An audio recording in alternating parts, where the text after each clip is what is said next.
Le clandestin, vous ne regarderez jamais plus votre chat de la même façon. Et j'ai rarement vu un film aussi mauvais. Pourtant Dieu sait que j'ai du vécu. Et étonnamment, c'est aussi un de mes préférés.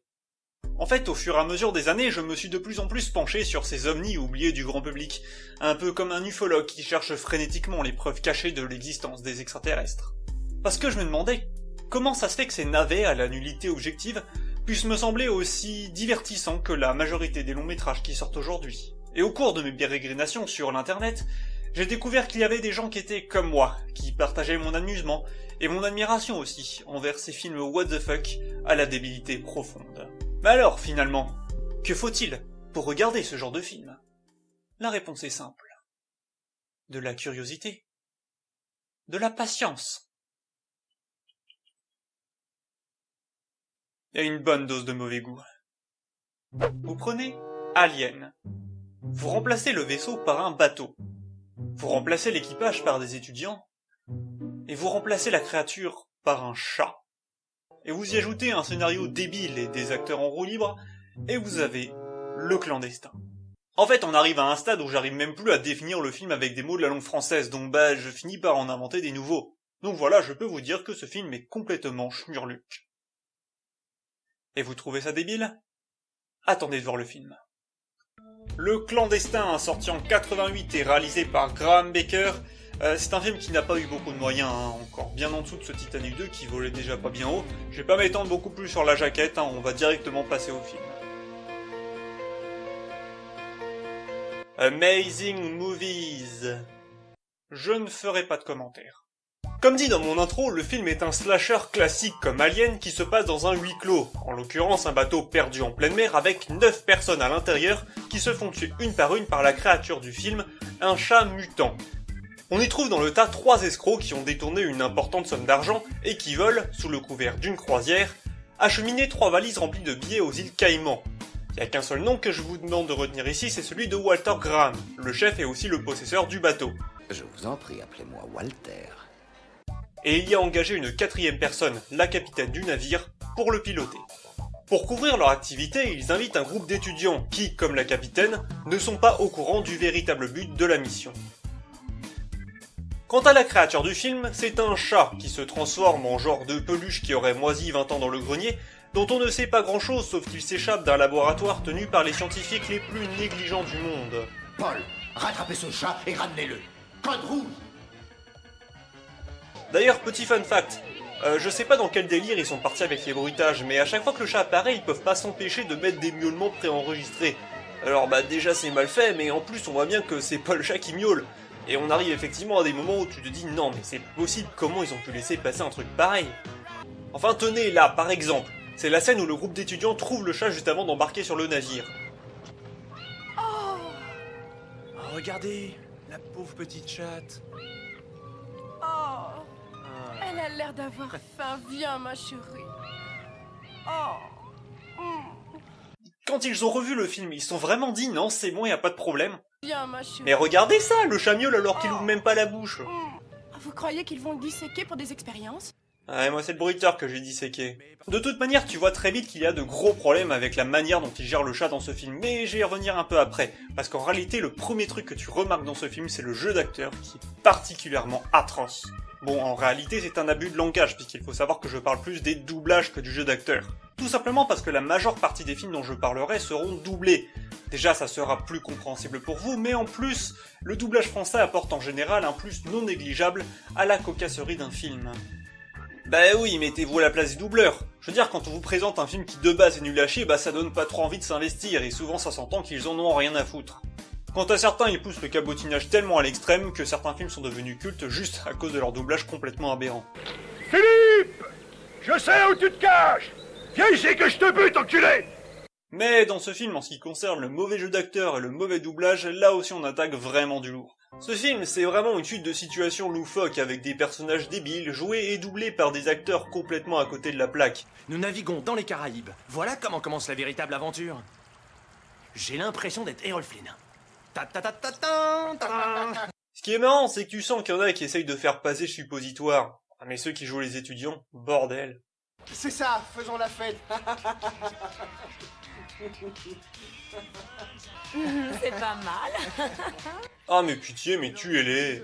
Sans exagérer, ce film te fout le malaise. C'est ultra cringe. C'est vraiment blindé de situations où t'as vraiment envie de disparaître dans un trou de souris tellement tu te sens mal pour les mecs qui sont à l'écran. Nous sommes sincèrement désolés, messieurs, que vous ayez à travailler si dur dans cette cuisine surchauffée.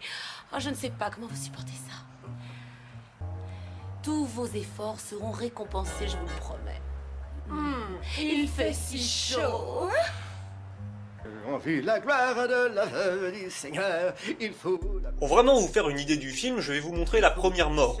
Celui qui se fait tuer, c'est un homme nommé Albert, Captain Albert, un de la bande de Graham, un imbécile notoire un peu trop porté sur la bouteille qui se fait virer du poste de pilotage par la capitaine parce qu'il avait trop bu. Et sur le pont du navire, Albert, ta gueule, tombe sur le chat.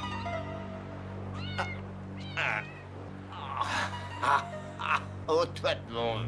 Ah, va-t'en. Va-t'en. Visiblement agacé par la médiocre performance de l'acteur, le chat décide donc de le faire disparaître en le faisant passer par-dessus bord.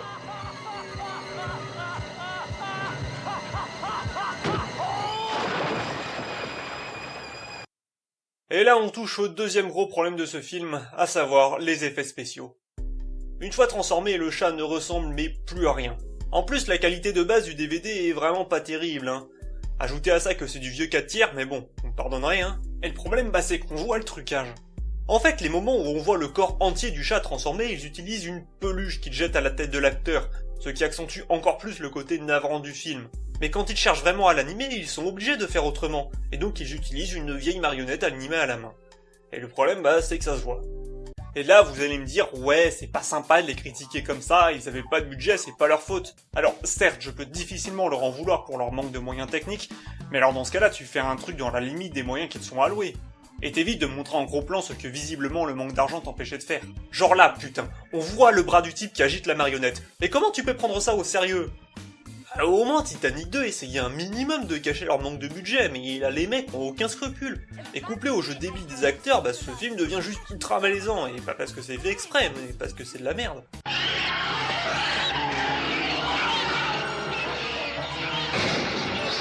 Oh mon dieu, enfin le temps, qu'allons-nous faire ? Je peux plus, c'est trop cringe. Ouais, non, c'est ridicule. En fait, j'essaye vraiment de vous transmettre le malaise qu'on ressent quand on regarde ce film. Et le pire, c'est que plus ça avance, plus ça devient consternant. À partir de la mort d'Albert, tout s'accélère. Ils se rendent vite compte de la disparition de leur camarade. C'est bien ce que je craignais. Il a eu un accident et il est passé par-dessus bord. Oh mon dieu. J'en ai rien à foutre. Puis un des étudiants, qui est biologiste soit dit en passant, arrive en disant qu'il a trouvé un morceau de vêtement taché de sang qui appartenait à Albert, et demande un sextant. Alors stop! À votre avis, que va-t-il faire avec un sextant? Mesurer leur position par rapport à celle du soleil? Non? Autre chose? Voilà.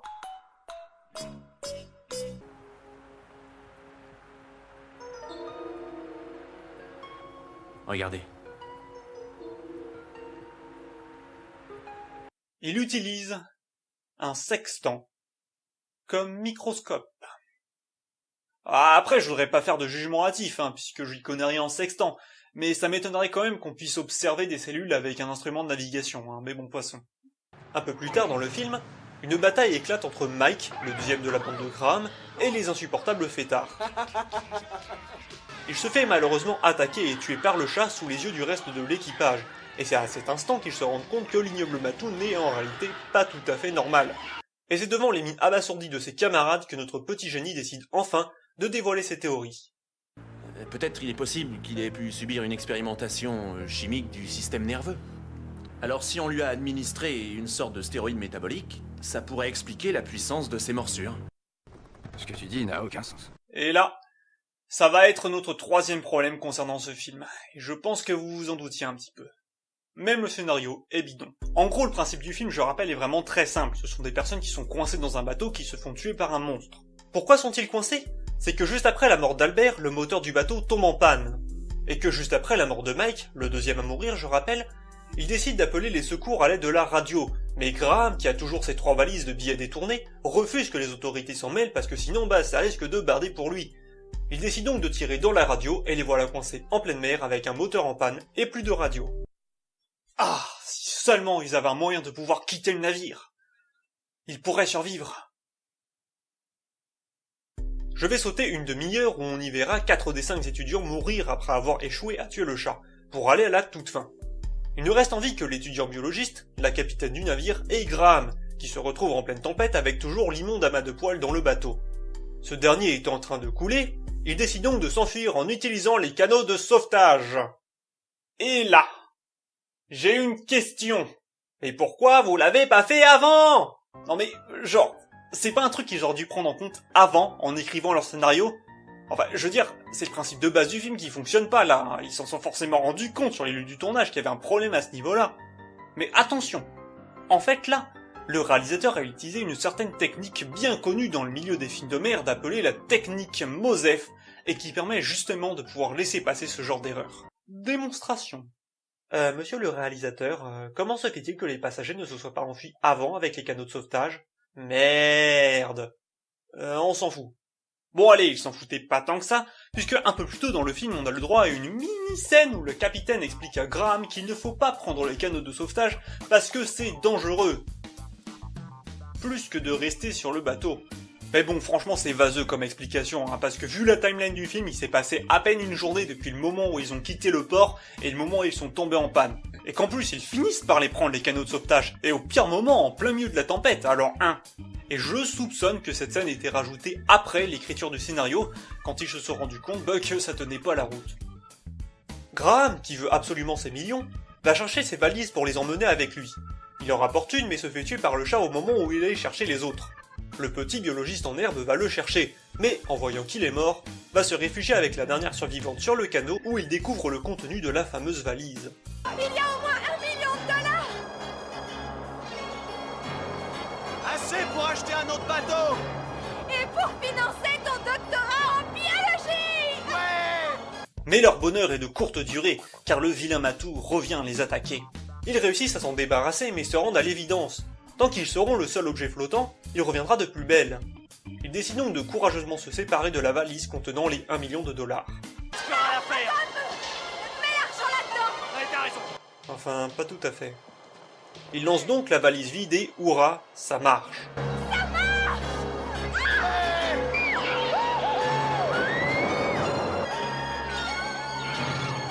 Ils survivent donc par miracle à l'orage, et les gens qui les sauvent ne se posent même pas de questions quand ils racontent que tous leurs camarades sont morts tués par une créature mystérieuse, alors qu'eux-mêmes ont $1 million dans leur sac à main.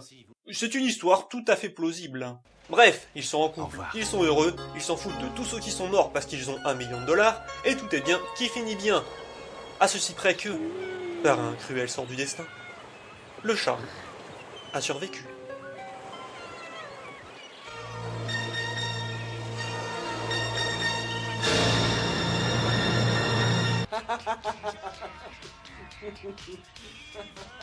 Voilà, c'était Le Clandestin, j'espère que ça vous aura plu. Alors je tiens à dire qu'évidemment le but n'est pas de se moquer de ceux qui ont fait le film, ça arrive de se foirer, et il suffit qu'en plus il y ait d'autres causes externes qui fatalement se réunissent, et on finit par avoir un film qui, comme Le Clandestin, il y a tout qui foire. Et très franchement j'ai passé un bon moment à regarder ce film qui m'a beaucoup fait marrer. Quant à moi je vous laisse, j'ai d'autres films de merde à aller débusquer. À la revoyure.